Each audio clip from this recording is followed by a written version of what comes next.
Laipiojimas tai olimpinė ir paralimpinė sporto šaka bei aktyvus laisvalaikio praleidimo būdas. Laipiojimas ir alpinizmas tai ne tas pats.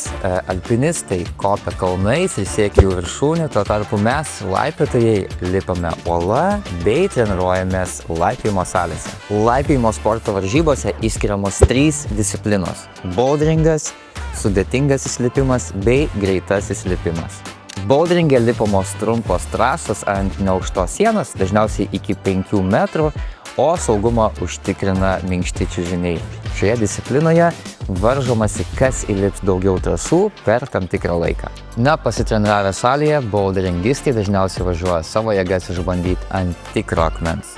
Ar boulderiname lauke ar salėje, daug įrangos nereikės, pakaks laipiojimo batelių bei magnezijos miltelių. Sudėtingoje lipimo disciplinoje lipomi ilgi maršrutai aukšta siena, siekiančia iki keliasdešimt metrų aukščio. Varžybose sportininkai turi vieną bandymą užlipti trasą kuo aukščiau per apribotą laiką.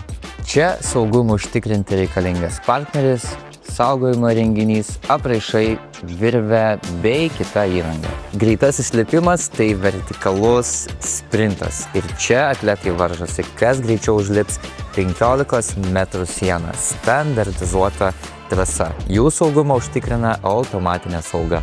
Laipiojimo sportas lavina visą kūną, tiek fizinius įgūdžius kaip jėgą, ištvermę, koordinaciją, vikrumą, tiek ir protinius, koncentraciją, erdvinį supratimą bei problemų sprendimų įgūdžius. Laipiojimas tinka visiems, ir keturmečiui, ir senjorui. Ateik ir išbandyk šį sportą ir tu.